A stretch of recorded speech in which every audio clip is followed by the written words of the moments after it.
the last lesson, I talked a little bit about the shake, and we were talking about it in the song Memphis, and I'm doing the Johnny Rivers version. So, right, we got this this vamp. It's going like this, going.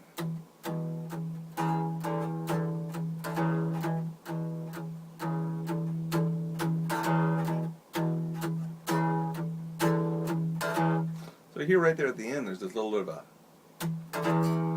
and that's a little bit of a upstroke in the middle of all those downstrokes.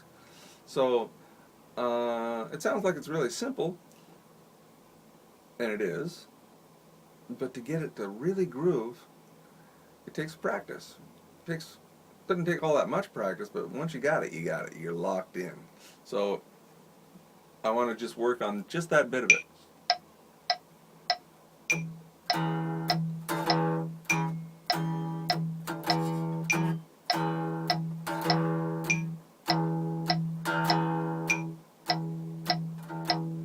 Alright, so as I talked about last time, I'm just playing the bottom two strings of this guitar, and I'm muting with this part of my hand right here, holding the pick very lightly like that.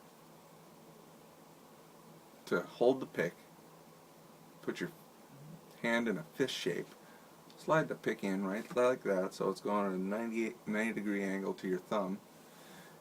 And generally, I always try and keep my hand in a fist shape, but when I'm palm muting with this part of my hand right here on the bridge, when I'm palm muting, I let my pinky go straight, because it's just an easier shape to cover all 6 strings all the way up to the top. So I'm just palm muting the bot, and I'm just playing the bottom 2 strings. It's good to get in the habit of only playing the strings that you want to ring, even if you're muting. So it's here we go. I'll play that again.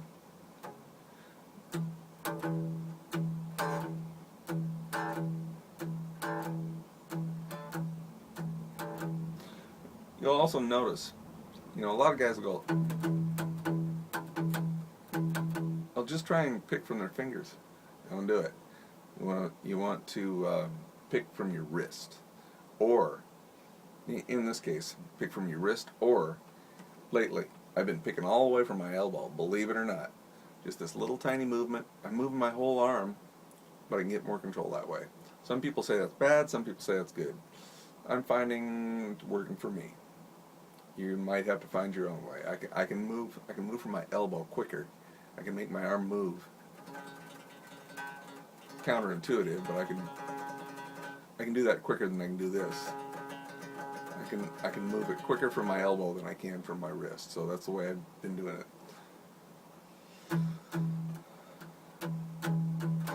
So here's that movement.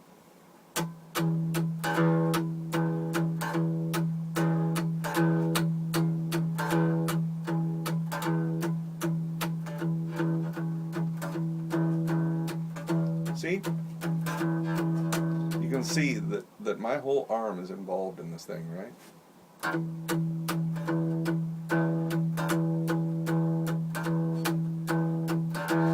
And I'm just practicing that one spot in the song. A friend of mine, he's like, "Well, Dennis, you got to play the song from the beginning to the end and learn all the parts, and then just integrate the whole thing from the beginning to the end. That's the way to practice." And he comes from the background of being playing in a high school band and that whole ensemble thing, and that's a great way to practice, and it's a good way to practice a lot of things. But that aspect has its place. But rock and roll is all about grooves. In fact, all music is all about grooves. Even some really amazing classical players, the top classical violinists, if you listen to them, those guys groove, man. Their rhythms are sharp, and the reason they are that way is because they practice. They will take just one measure or even a part of a measure, and they will work on it and work on it and work on it until they've got the rhythms just right to make it sound that way. So here's how you do it.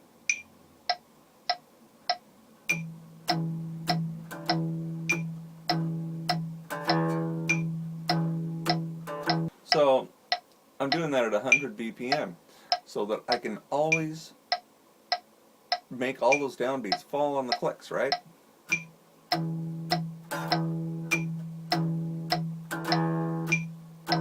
So when I speed that up, let's make it 170. I've been playing it at 160, but let's make it 170 BPMs. Alright, it's a nice rocking speed.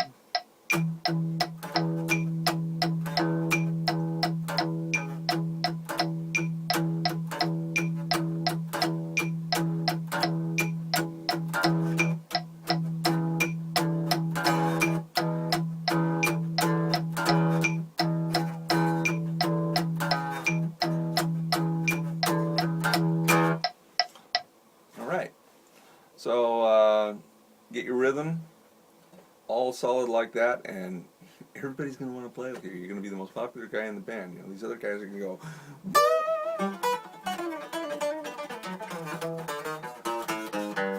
But some guy that only does that, they can't carry the band, man. You want to carry the band, you want to make things sound good, you learn how to do this.